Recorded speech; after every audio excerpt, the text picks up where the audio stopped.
Hey, do you have a sec? There's something that I need to tell you.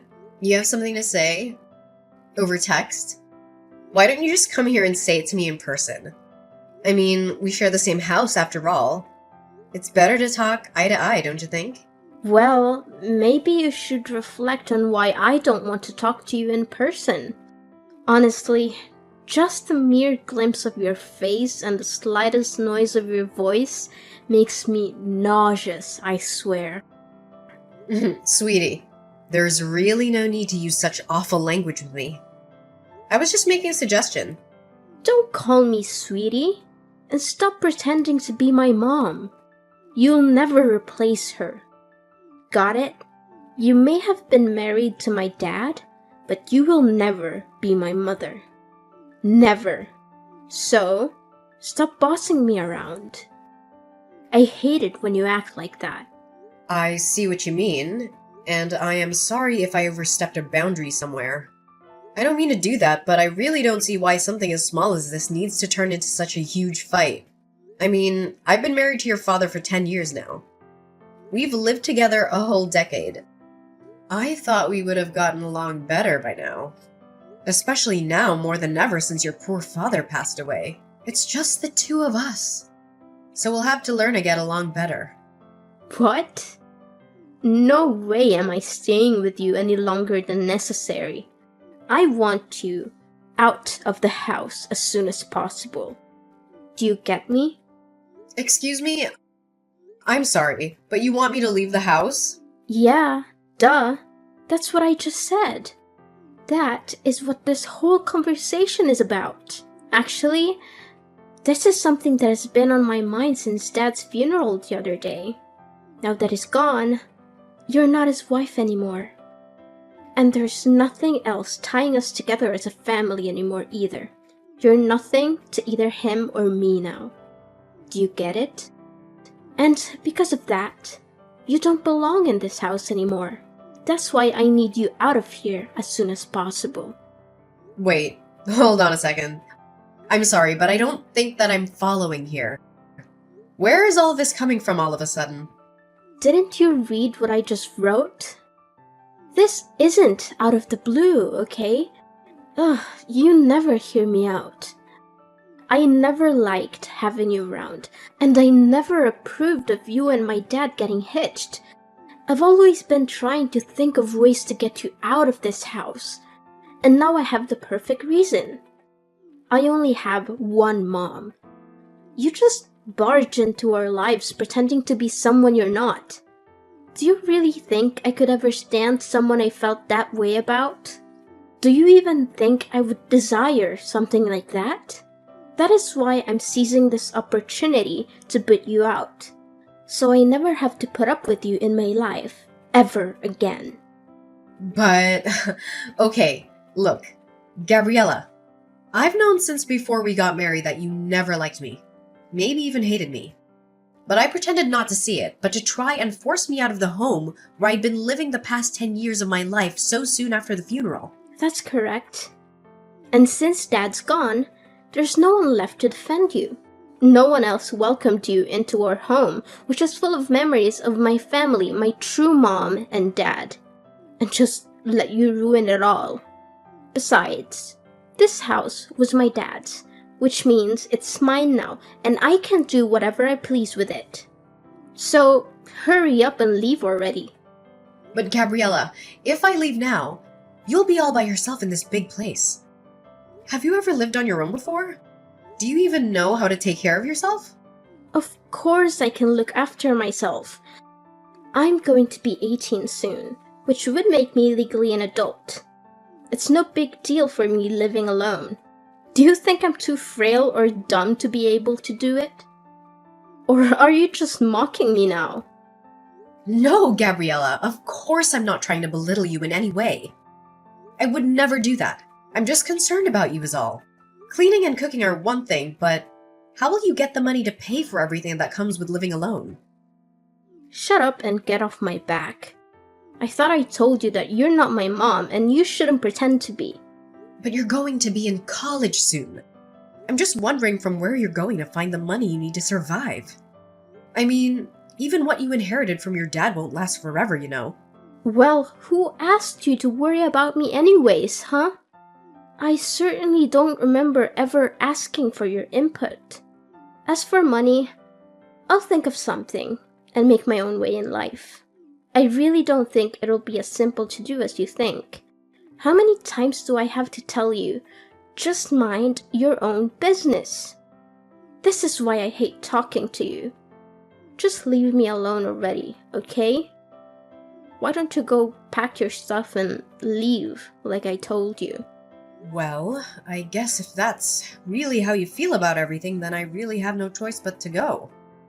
But can you at least give me some more time to prepare my things?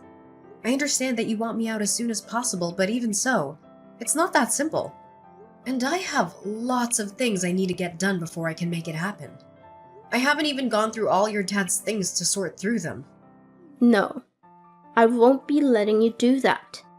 Who knows what you might try to steal if I let you go through all my dad's stuff?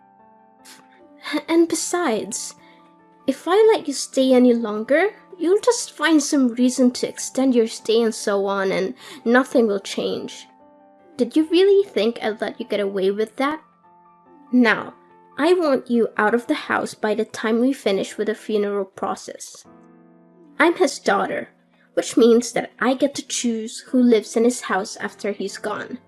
And I've decided the one person the Collins house definitely doesn't need is you.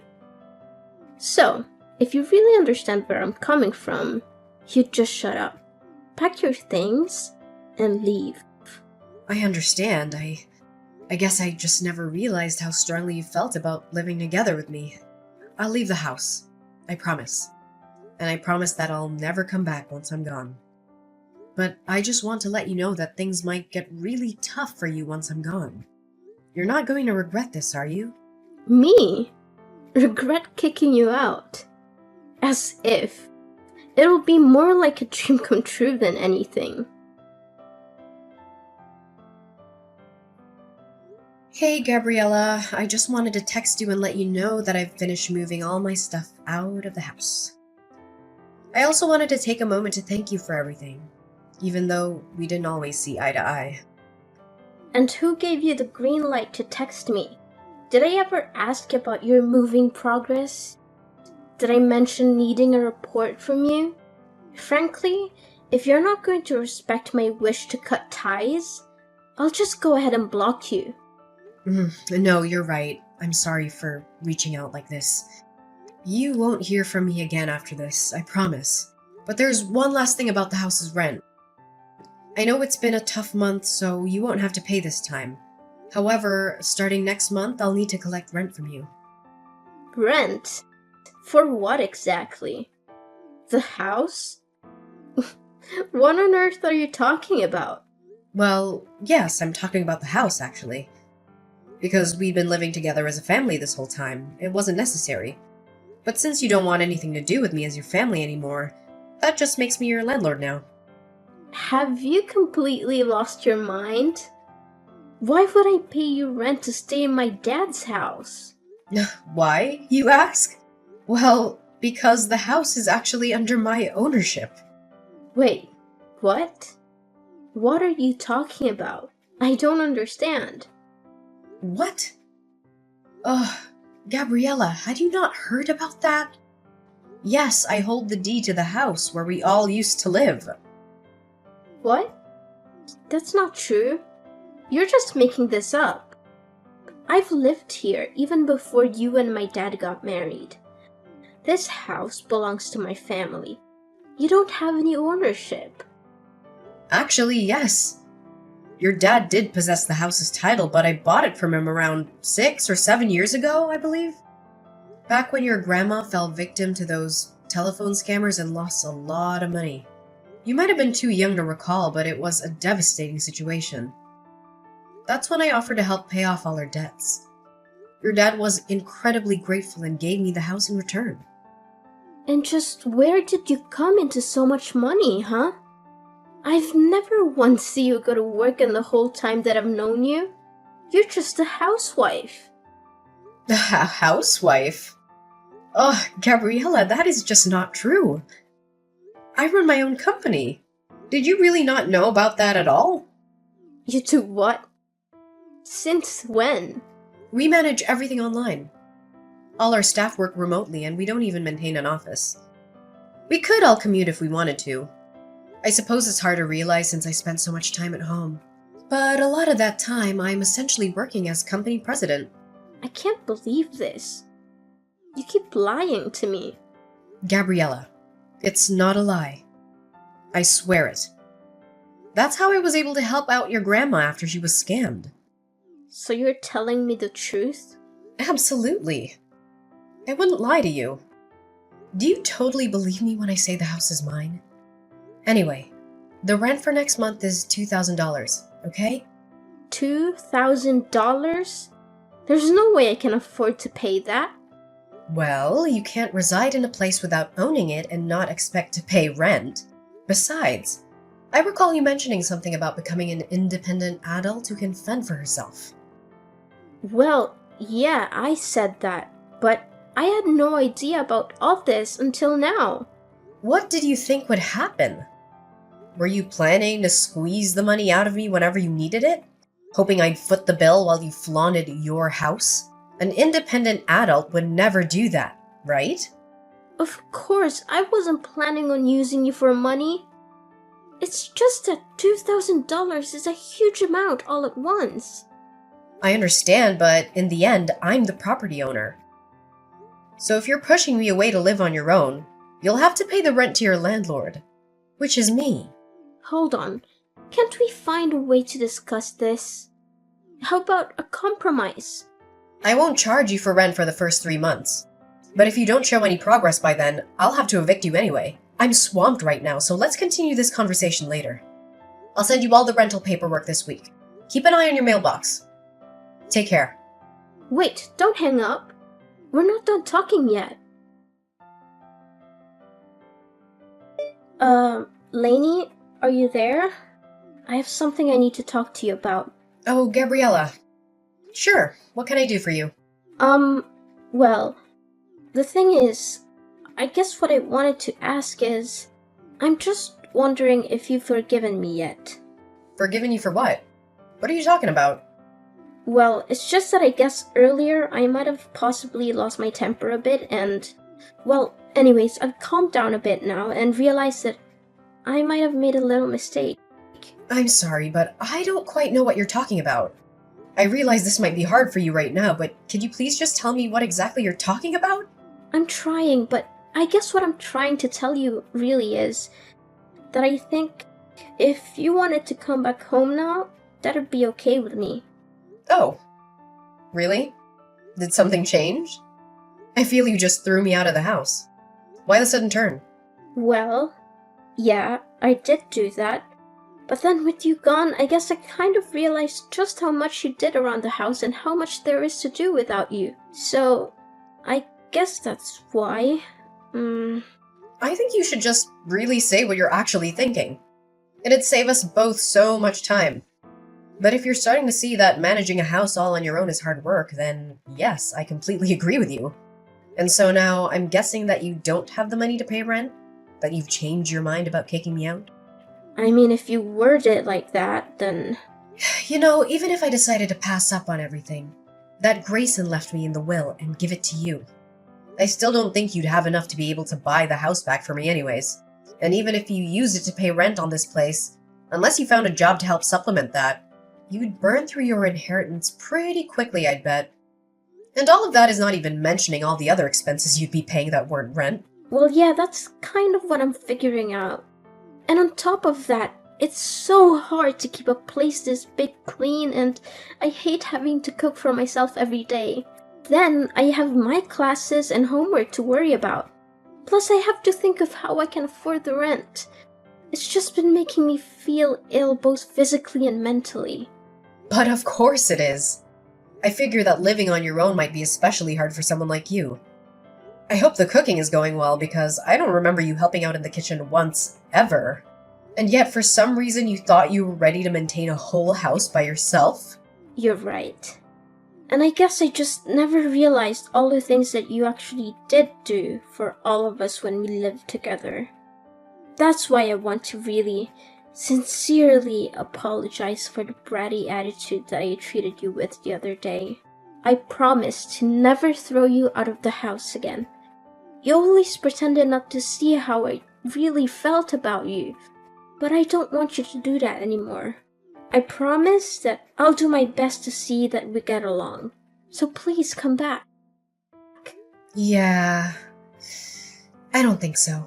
But I just apologized. You hated me so much that you couldn't hold back from throwing me out of my own house just days after your dad's funeral. And now you only want me to come back because you're getting a taste of the real world. And you're realizing that it's not so easy on your own. I mean, have you put any thought into how you're going to go on like this? But I apologized. I thought about what I did and realized just how much trouble I caused you over the years. Please, I'm sorry. What else can I say? And I think that you're just saying that you're sorry. But the only real reason that you want me back is because you realized how hard it is to do things on your own.